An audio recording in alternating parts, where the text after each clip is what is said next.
Welcome to my video of, I'll give a bit of a detailed breakdown on my Triumph Tiger Sport, which I've had now for about 3.5 weeks.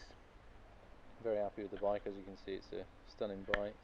I thought I'd just give you a run through on the stuff that I've had put on, advantages and disadvantages. So there's little on the bike that I don't like.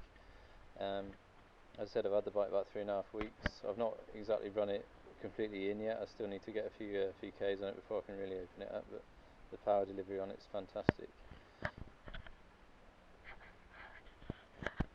As you can see, I've put a few extras on the bike, starting with the panniers. The panniers have been upgraded. I think they're the same panniers as the Spirit. You can now put 10 kilos per pannier in, mainly because they've upgraded the rear shocks, that you can take a bigger load on the back, and it's obviously a lot more play than for a pillion on the back. I've put these crash bars on, which I think makes the bike looks pretty cool. I've also got the grips, the shield grips on there, with also with heated grips. As you can see there, I've added a couple of extra bits like my camera mount and whatnot.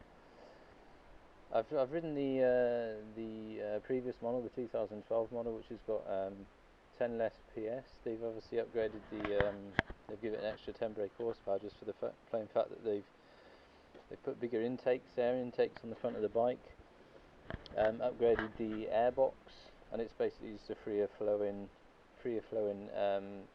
air intake and outtake for the freer flowing pipe, which gives you 10 brake horsepower on the rear wheel. Which is a bonus. It'll wheelie no problem. All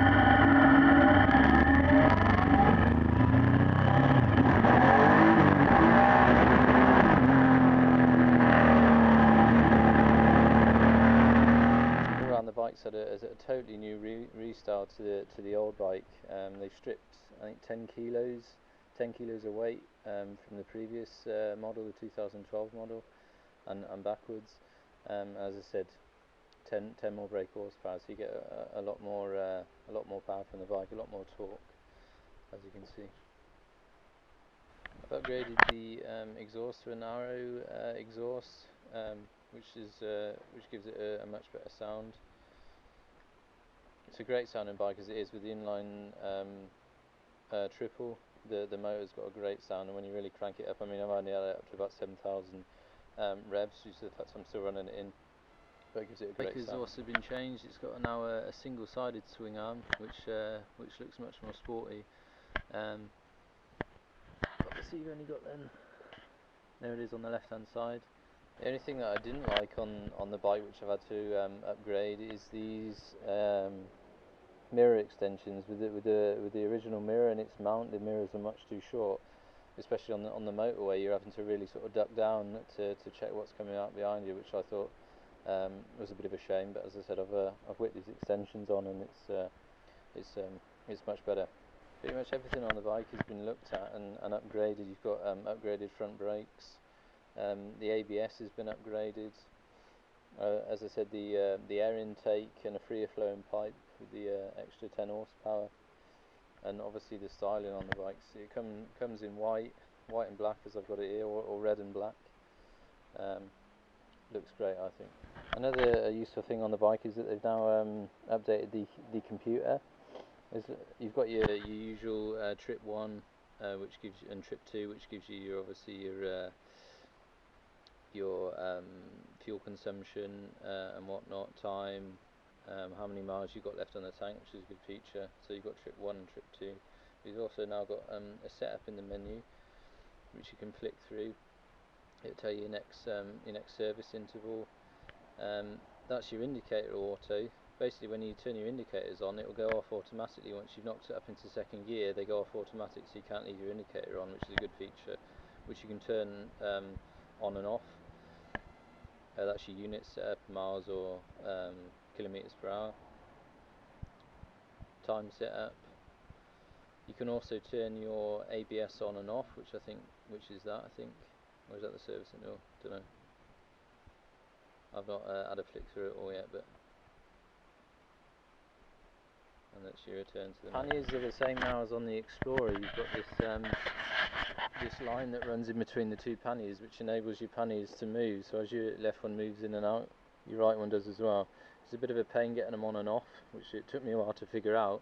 You actually have to take the right hand pannier off first before you can remove the other one. Because you can see this arm that comes in here which moves, you can't get that back in if you've taken the left one off first. But I'll just whip them off and show you how easy they are to get off. You've got 3 positions on the key. You've got locked, unlock, which allows you to open the pannier, like so. And the extra to unlock, to take it off, the handle will flick up, and you just remove the pannier, as I said, like that. I'll remove the other one just so you can see what it looks like without them on. I'll take the key.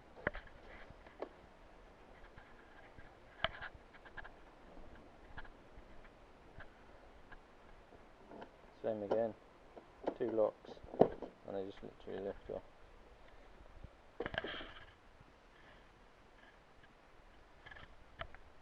Bike looks pretty sporty without them on, but as I tend to go out for longer tours, I tend to like to take a bit of kit with me. I think it's a fantastic looking bike, and now you can see obviously the rear hugger and the upgraded rear shock in there. But all around it's a fantastic looking bike. I'll just fire it up now so we can have a listen. Bear with me a sec, I need to put the camera down. As with the Triumph, I put the clutch in to start her up.